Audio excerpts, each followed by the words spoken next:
Waypoints. Waypoints will cover all aspects of navigation for the overland traveler. Navigation is the act or practicing of navigating, the method of determining position, course, and distance traveled. Navigation is the process or activity of accurately ascertaining one's position and planning and following a route.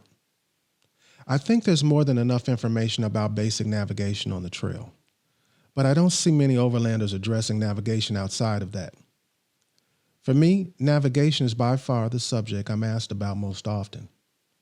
I'm asked about it often enough that it's the main impetus for my idea to create this podcast. I could never really answer the questions I receive properly in an email. The questions I get seem to focus on how do I put together my trips from A to Z? How do I come up with all the unique locations I go to? How do I create my routes? How do you find those lesser known trails all over the place? People want to know, how do I find the farmers markets in the middle of nowhere? How did you know about that restaurant, diner, or food truck? How did you discover that historical site? Well, each week we'll tackle step by step my methods for creating an incredible journey. First, do you know the 3 ways to navigate? There's celestial, orienteering, and global positioning system. Celestial navigation is the science of navigating by the stars, sun, moon, and planets. It's not something most of us know about or have the equipment for. But learning celestial navigation could be a lifesaver if your electronic toys stop working. Even without the proper equipment, you can still take the fundamentals and do some very basic orienteering.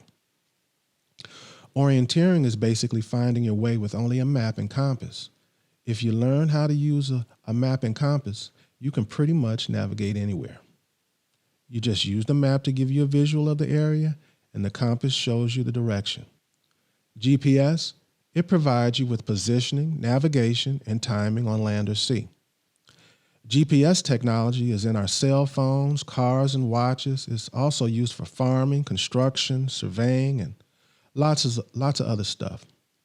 The military, who this stuff was originally invented for, uses GPS for all types of applications, and it's also used for weather forecasting. Side note, I came up with the name Waypoint Overland based on the fundamental way that I put together my journeys.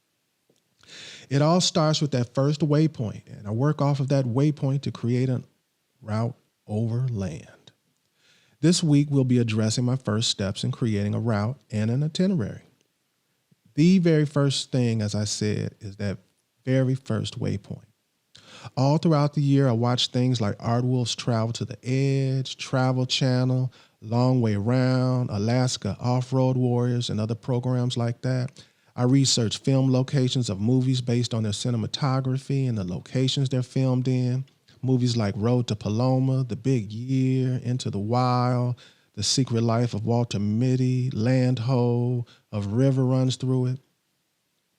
I receive and read newsletters from the tourism departments of every state and for some cities and counties.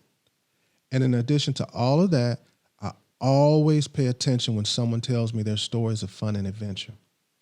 I make sure to note the places and details on my phone or my notepad. I'm constantly updating a rolling list I have with all types of festivals and events all across the country. And I put all those locations and events on my Google map. I also add them to my Gaia GPS software, and I save all my GPX files to a hard drive. You acquire enough files over time that losing them is like losing a diary you've been writing in for years. For added redundancy, I keep it all written down on moleskin notepads too. Let's start an overland trip. Let's say I've decided I want to go to Overland Expo East, which is an event everybody should go to at least once if you're an overlander. It's like Disneyland or Disney World for overlanders. So Expo becomes my first waypoint.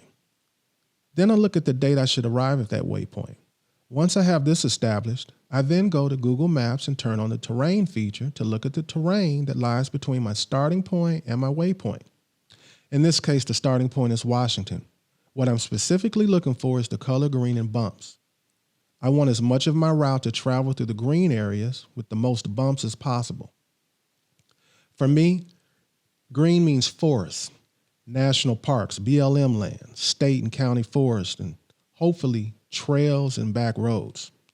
The bumps to me mean mountains, lakes, hilly land, marshes, and very often low population per square mile. That's conducive to being an area rich with wildlife.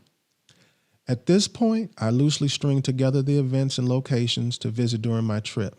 I don't care where they are or how far out of the way they may be. The only criteria is them being between my starting point and furthest waypoint. These points for me most often are not in a direct path to my first waypoint because I try to travel by as many trails, dirt roads, and backcountry roads as possible.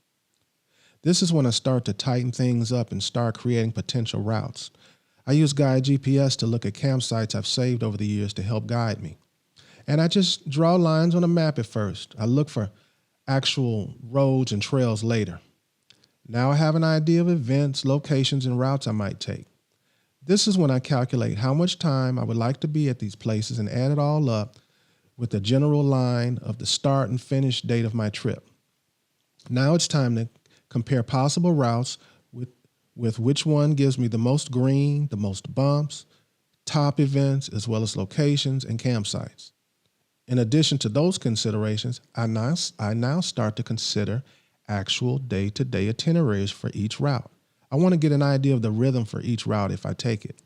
Deciding on arrival and departure times is a big deal to me, so I need to include determining sunrise and sunset for each place, which changes as I go through different time zones. I like to arrive slightly before sunrise or right before sunset to most places for the photographic opportunities. This is when I use an app called Photo Ephemeris. I use it to help me plan all my outdoor photography during my trips. It's a map-based sun, moon, and Milky Way calculator. I'm able to plan a shot in great detail before ever going there. You don't want to miscalculate that bucket list shot on your once-in-a-lifetime journey. There are very different stories to be told by what choices I ultimately make. Next week, we'll choose our route and start filling in an itinerary. I'll explain how to have a detailed itinerary, yet not lose the ability to be spontaneous or go in a completely different direction due to circumstances out of your control. Also, how by securing campsites in advance, you can give yourself flexibility and options. Now let's move on to random waypoints.